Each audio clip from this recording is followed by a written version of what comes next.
morning, students. Today your topic is the Indian desert, Bharatiya Marusthal, which is also known as Thar Desert. Thar का मरुस्थल. Try to follow. The Indian desert lies towards the western margins of the Aravalli Hills. This one is the location. As you know, Aravalli Hills lies in Rajasthan, southwest to northeast direction. From same Aravalli Hills, westward direction, location of Indian deserts. It is an undulating sandy plain. Undulating means up and down. Remember it. ऊबड़ खाबड़ आप कह सकते हैं. With sand dunes. Sand dunes means बालू का स्तूप. Sand means बालू and dunes means stupa like structure. So these undulating sandy plain covered with the sand dunes. Due to action of winds, there is high rate of formation of sand dunes. This region receives very low rainfall, below 150 millimeter per year, not centimeter, millimeter per year. We can say near about below 50 centimeter per year. Why this area receive very low amount of rainfall? This area receive very low amount of rainfall because when Arabian monsoonal winds entered in this region, then due to location of Aravalli Hill, north to south, these winds blow parallel to the hills and these hills unable to block the way of the winds. That is why these regions receive very low amount of rainfall. And beside also there is very less natural vegetation. As we know, plants attract the rainfall. So due to lack of plants also we can say. It has arid climate. Arid means dry nature. शुष्क इसकी हिंदी होती है. Arid means शुष्क, means सूखा type की जो जलवायु होती है. विथ लो वेजिटेशन, वनस्पतियाँ भी बहुत कम होंगी. तो this fact is clear. If any area have arid climate, must same area have very low vegetation cover. Streams appear. Streams means जल धाराएं. It means some small rivers which only emerge during the rainy season. These streams appear during the rainy season only. And these streams doesn't cover the distance up to ocean. It means dry within the desert regions. बारिश होगी उस समय ऐसा लगेगा कि ये नदियाँ बह रही हैं, नदी है, बट उसके कुछ ही समय के बाद ये डिसअपीयर भी हो जाती हैं, गायब भी हो जाती हैं. Soon after they disappear into the sand as they do not have enough water to reach the sea. अब एक फैक्टर बताया गया, क्या कारण है, क्यों ये ओशन तक नहीं पहुंच पाती हैं. क्योंकि आफ्टर रेनफॉल ये डिसअपीयर हो जाती हैं, गायब हो जाती हैं. और गायब होने के पीछे कारण क्या है? They do not have the enough water. जल की मात्रा उन नदियों में बहुत कम होती है. Luni is the only large river in this region. Remember this fact. There are so many other river also like Luni, Mahi, but Luni one of the large river in this region which lies in this area. Here one picture is so which given in your book. The Indian deserts. You can see here how these women involved to fetching water by covering 15 to 20 kilometre distance from there native place, है ना।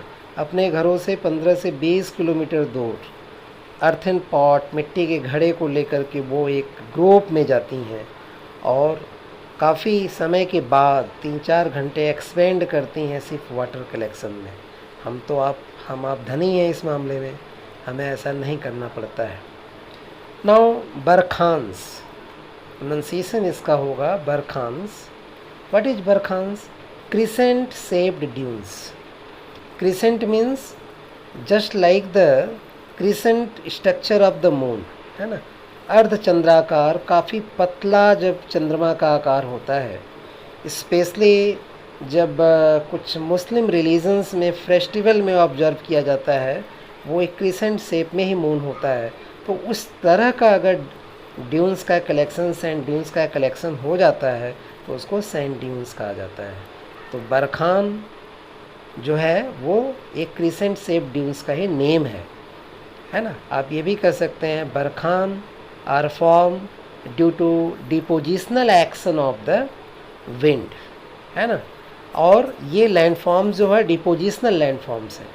Always remember one fact in geography, there are so many agent of gradations which form different type of landforms, but their landforms mostly develop by two actions: erosional action, depositional action. erosional action means जिसमें कटाव करके किसी चीज़ को, किसी landforms को develop कर दिया जाए। डिपोजिशनल एक्शन का मतलब है जहाँ पे किसी चीज़ को जमा करके बना दिया जाए। तो barchan one of the depositional landforms which formed due to depositional action of agent of gradation wind. Remember it. So Barkhan cover larger areas, but longitudinal dunes become more prominent near the Indo-Pakistan boundary. Here is given about the location of the Barkhan. Barchan Bharat में कहाँ पे मिलता है Thar desert में? तो भारत पाकिस्तान की सीमा पर ज़्यादातर ये पाए जाते हैं। लॉन्गिट्यूडनल ड्यून्स मीन्स एक लंबे क्रिसेंट शेप आकार। You may go to see a group of barchan. आप जा सकते हैं, अगर कभी राजस्थान जाते हैं तो देख सकते हैं। अब यहाँ पे मैंने कुछ पिक्चर्स इंसर्ट किया है जिससे कि आप एक रियलिस्टिक फील कर सके। यहाँ आप देख रहे हैं सैंड ड्यून्स किस तरह से फॉर्म्ड है सैंड की मदद से, and these sand dunes are form due to action of the wind. Another picture are given here related to barchan dune, है ना। आप देख रहे हैं क्रिसेंट शेप में है। यहाँ पे जो लाइन ड्रॉ की गई है, same line show, this line show angular distance of the sand dune barchan, ठीक है। शेप आप देख पा रहे हैं, शेप इसका क्रिसेंट है। Crescent means this shape is known as crescent shape. Now next picture is given about the natural vegetation in desert regions. ये पिक्चर मैंने इसलिए डाला कि आप रियलिस्टिक्स से वाकिफ़ हो सके कि what is the reality about the natural vegetation of desert area. So you obviously say that there is natural vegetations available as scattered manner, है ना। बिखरी हुई वनस्पतियाँ पाई जा रही हैं। आप देख पा रहे हैं ये सारा इलाका जो आपका है ये खाली है, और कहीं पे प्लांट्स है भी, तो ये बूसी प्लांट है, ये भी बूसी प्लांट है ना, bushy plant. Only bushy plants can survive here, है ना। नेक्स्ट फिर आपका है डेजर्ट रीजन्स के वाइल्ड एनिमल्स के बारे में। What are the name of animals which found in the desert area. तो यहाँ पे कुछ मैंने पिक्चर के साथ नेमिंग को डाला है जिससे आपको काफ़ी अच्छा फील हो पढ़ने के बाद। आप यहाँ पे देख पा रहे हैं first one birds which found in the desert region, road runner. कितना इजी है याद करना, रोड रनर, है ना। फिर second just like a fox, coyote. Next आपका डेजर्ट टॉर्टाइज, है ना। मरुस्थल में पाए जाने वाला कछुआ। कुछ इसका नेचुरल इन्वॉल्वमेंट डिफरेंट होता है, जो आपका एक्वेटिक एनिमल जो टॉर्टाइस होते हैं उससे इसका डिफरेंट है। फिर आपका है जेविलिना, है ना, ये पिग लाइक आपको दिखने में आ रहा है। फिर है बॉबकैट। नेक्स्ट है वहाँ के नेचुरल वेजिटेशन के बारे में पिक्चर है ये, चोला कैक्टस। कैक्टस आप जानते हैं, कैक्टस मोस्टली इस इलाके में पाया जाता है। और एक है पिकली पियर कैक्टस, मीन्स कैक्टस की दो वेराइटियाँ यहाँ पे हैं जो पाई जाती हैं। नेक्स्ट आपका है रैटल स्नैक, है ना, रैटल स्नैक, आपके इसको प्रोनाउंसिएशन करिए, रैटल स्नैक। ये आपका मरुस्थल का है। कुछ और भी पिक्चर्स डाले गए हैं, जैसे आप देख पा रहे हैं गीला मॉन्स्टर है। फिर आपका नेचुरल वेजिटेशन एक है कैक्टस, इसका नाम है सगुराओ कैक्टस। फिर आपका नेक्स्ट एक आउल है जो यहाँ पे पाया जाता है, इल्फ आउल। फिर आपका म्यूल डियर है, नॉर्मली डियर नहीं पाया जाता, म्यूल डियर यहाँ पे मिलता है। फिर आपका जो है एक नेचुरल वेजिटेशन है जो इस इलाके में पाया जाता है, ऑक्टीलो। फिर आपका एक एनिमल है जो आपका मकड़े की तरह जिसका स्ट्रक्चर्स होता है, जिसको हम पढ़ेंगे टैरेंटूला। नेक्स्ट आपका है डेजर्ट टोड, है ना, मेढक है जो मरुस्थल में पाया जाता है। और लास्ट आपका है jack rabbit. These are the animal which found in this desert area. यहाँ पे मैंने बरखान के बारे में कुछ स्पेसिफिक इंफॉर्मेशन आपको दे दी है, जैसे आपका नॉलेज अच्छा रहे। एक इंट्रोडक्शन टाइप का, बरखान और barchan dune is a crescent shape dune. ये क्रिसेंट आकार का एक बालू का स्तूप होता है। The term was introduced in 1881। अब ये बरखान टर्म ज्योग्राफी में कब से आया, तो 1881 में आया बाई रशियन नेचुरलिस्ट मीन्स रूस के रहने वाले एक प्रकृति वैज्ञानिक अलेक्जेंडर वॉन मेडरडॉफ।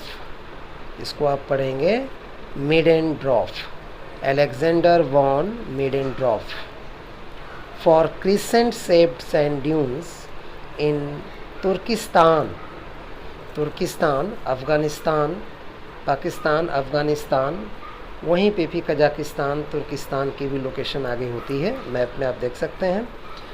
तो crescent shaped sand dunes in Turkestan and other island desert regions, means जो आइलैंड्स वगैरह पे कुछ डेजर्ट एरिया था और जो तुर्किस्तान में था, उसके लिए वहाँ पे इन्होंने फाइंडिंग किया barchan like landforms. Barchans face the wind, ये हवाओं को फेस करते हैं।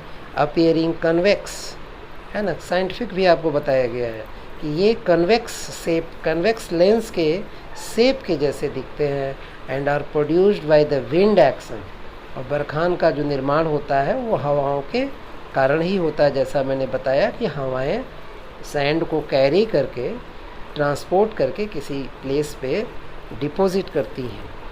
तो are produced by wind actions predominantly from one directions. ये मेजर डिफरेंट है। सैंड ड्यून्स और बरखान में मेजर डिफरेंस है कि barchans predominantly from one directions form, एक ही दिशा से हवा आती है और उसको बना देती है। और सैंड ड्यून्स में ये पॉसिबिलिटी है कि डिफरेंट डायरेक्शन से हवाएं आकर के उसको बना सकती हैं। I hope you have better understanding regarding this topic, the Indian desert. Thank you.